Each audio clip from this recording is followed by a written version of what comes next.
This could be one of the most important times to be buying Bitcoin, and here's why. If you look at Bitcoin's price history, you'll notice a predictable pattern is taking place. Back in 2020, we saw a huge run-up in the price followed by a bearish head and shoulders pattern signaling crypto winter was ahead. From there, Bitcoin consolidated and remained flat for about 6 months before beginning a massive rally north of 600%. Fast forward to today and you'll notice a very similar head and shoulders pattern that has formed, and sure enough, the price dropped shortly thereafter. Based on what we've seen before, Bitcoin is probably going to consolidate, trading sideways, and then potentially begin the next big bull run. Now, I do have to tell you that there's no guarantee that this will happen, but a lot of the big investors are treating this as an accumulation phase. Just looking at Michael Saylor's strategy, the largest corporate holder of Bitcoin in the world, they bought over 44,000 new Bitcoin in March alone. So I'm going to show you how to buy Bitcoin in this quick start guide, as well as talk about a few storage options at the end. But I do have to mention that this isn't financial advice. I'm not a financial advisor, and crypto investing in general is risky. But with that said, I want to ask you this. Would you rather be buying Bitcoin at the all-time high of 126,000 or today when it's roughly 50% cheaper? If you believe in the long-term potential of any asset, the time to buy is when it's on sale or when there is blood in the streets. And if you aren't familiar with Bitcoin and why it has value in the first place, I would suggest educating yourself on that before diving into investing. I just did a 40-minute course on that exact topic here on YouTube, so I'll go ahead and put a card in the corner and a link down below. Before making any investment, you need to be familiar with what you own because that's going to allow you to ride out the lows. So I would recommend pausing this video, watching that one first, and then coming back. And real quick guys, make sure you drop a like and subscribe if you're interested in more crypto content. So let's talk about how to buy Bitcoin. In order to do this, you're going to need to use something called a cryptocurrency exchange. This is similar to how you buy stocks using a brokerage platform, and it's basically just a separate app for crypto investing. For me personally, I use and recommend Coinbase. They've been around for almost 14 years now, and they've grown to a user base of over 100 million worldwide. They're also supported in over 100 different countries, so if you're watching this from outside of the US, there's a good chance that your country is supported. So let's jump into my Coinbase app now and purchase some Bitcoin. Alrighty guys, so here we are over in my Coinbase account that I use for demo purposes, and if you're looking for a full beginner's guide, be sure to check out my full Coinbase tutorial in the corner and linked down below. This is going to walk you through setting up an account and all of the basics, and if you don't have a Coinbase account already, you can actually get some free Bitcoin when you sign up using my link below, or visit ryanoscribner.com/Coinbase. The promotion changes from time to time, but it's usually a spin the wheel offer where you will win a random amount of Bitcoin after you open up an account using my link and then place your very first trade. So feel free to pause the video, click the link, and grab your free Bitcoin, and this also helps to support my channel, so thank you. But let's go ahead and make our Bitcoin purchase through Coinbase now. The first step is going to be clicking on the blue buy and sell button at the bottom, and then we're going to select buy, and you can either select the crypto from the list or type it in here at the top. Bitcoin is the most popular under crypto, so we're going to go ahead and select it here, and then we are going to choose between a one-time order, a limit order, or a recurring buy. With a one-time order, it's going to fill immediately at the best available price. Now, with a limit order, you can actually specify the dollar price you're looking to pay for Bitcoin. So right now it's $67,040. If you wanted to only buy at $67,000 or better, you could do a limit order and then type in the amount that you're looking to buy. But you would need to make sure that it hits that price in order for your order to be filled. This can also be useful on the sell side if you want to specify the exact price or better that you're looking to sell for.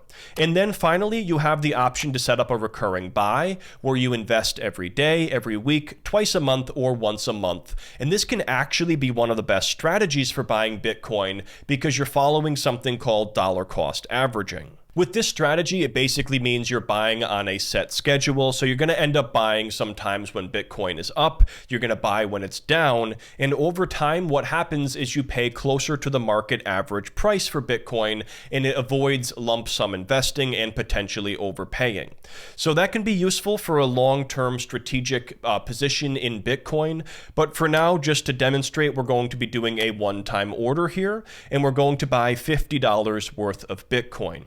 Now, right now it's set to use my US dollar wallet and I don't have enough funds, but if I click here, I can actually buy this directly from my bank account. So you don't actually have to deposit money ahead of time if you don't want to. So we're going to buy $50 worth of Bitcoin. We're going to click here on the review order button.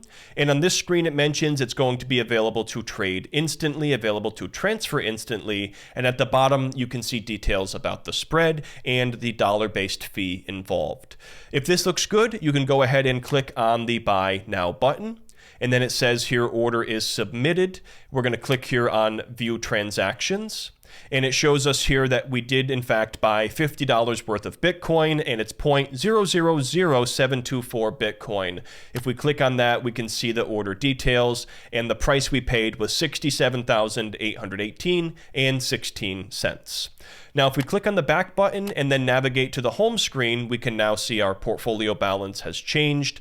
And if we scroll down here and select Bitcoin under the watch list, we can see a price chart here for Bitcoin, but we could also scroll down and track our balance and our return. So you can keep track of your Bitcoin investment here to tell whether or not you're making money or losing money on both a daily basis and your total unrealized return. I'm currently down a little bit over 10% with an average cost of about $76,000, but this is a very small amount of Bitcoin here that I have purchased. So that's how you buy Bitcoin using the Coinbase app. Now that we've covered how to buy Bitcoin, let's talk about some storage options, and there's really three choices here.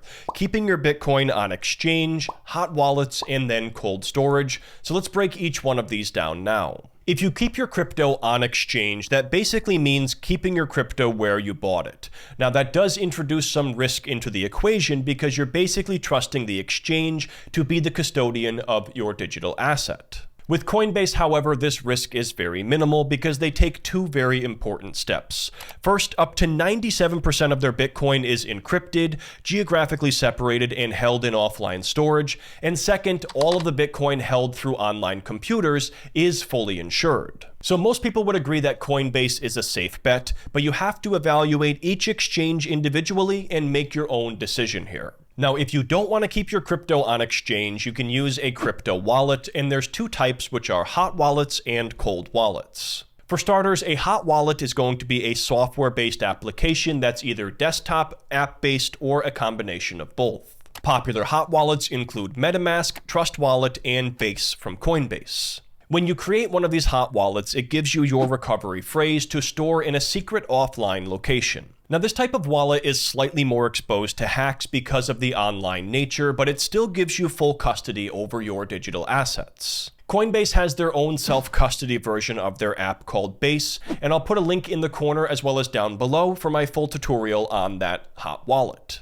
Now, cold wallets, on the other hand, are hardware devices that are not connected to the internet. You still leverage an application alongside the hardware device to access your crypto wallet, but your crypto is stored fully offline with this type of device. Cold wallets are the most secure crypto wallets, and they're often best for long-term crypto storage. But if you plan to buy and sell cryptocurrency more often, using a cold storage wallet can be a bit impractical. In the past, I have always used and recommended Ledger for a hardware wallet, and you can check out their official store by visiting ryanoscribner.com/ledger to learn more. But keep in mind, crypto wallets add a different kind of risk to the equation, and that is custody risk. If you lose or mismanage your recovery phrase, you can permanently lose access to your cryptocurrency. So if you decide to go this route, you have to take some time to familiarize yourself with how self-custody works. So guys, that's the basics of buying Bitcoin and different options for storing it. I hope this video helped you out, and if it did,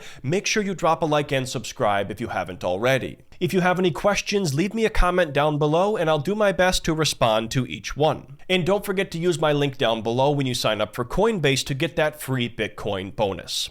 You can click below to watch my full 40-minute course on Bitcoin, why it has value, and how it works, and I'll see you there.